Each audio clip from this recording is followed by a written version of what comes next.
আসসালামু আলাইকুম, সবাইকে স্বাগত জানাচ্ছি ইউনিটি মাই একাডেমির পক্ষ থেকে।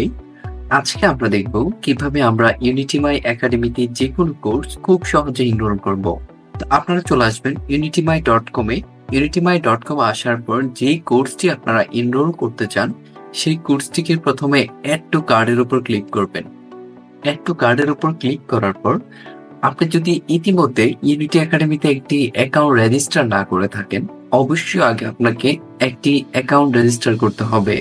আপনারা চাইলে এখান থেকে ম্যানুয়ালি একটি স্টুডেন্ট অ্যাকাউন্ট রেজিস্টার করতে পারেন, কিন্তু আমি রিকমেন্ড করব আপনি কন্টিনিউ গুগলের উপর ক্লিক করে সরাসরি এখান থেকে আপনি রেজিস্টার করতে পারবেন। তো আমি ক্লিক করলাম কন্টিনিউ উইথ গুগলের উপর। এরপর আপনার জিমেইলটিকে আপনি সিলেক্ট করে নেবেন। হয়ে গেল আমাদের স্টুডেন্ট অ্যাকাউন্ট সাইন আপ করা। এবার আমরা চলে যাব আবার সেই কাঙ্ক্ষিত কোর্সে গিয়ে আমরা অ্যাড টু কার্ডে ক্লিক করব। বিকাশ অ্যাপস বা ডায়ালে গিয়ে কাঙ্ক্ষিত কোর্স ফি সেন্ড মানি করুন।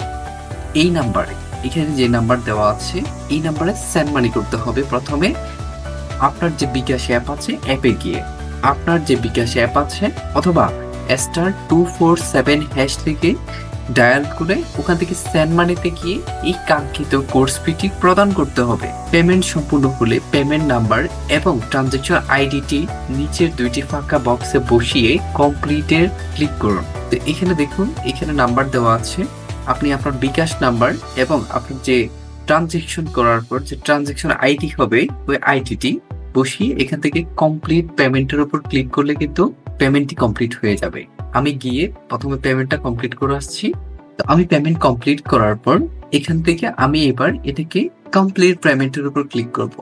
এবার আপনার পেমেন্ট হিস্টোরি গুলোকে 2 থেকে 5 মিনিটের ভিতর রিভিউ করে অটোমেটিক্যালি আপনার স্টুডেন্ট ড্যাশবোর্ডে এটিকে অ্যাক্টিভ করে দেওয়া হবে।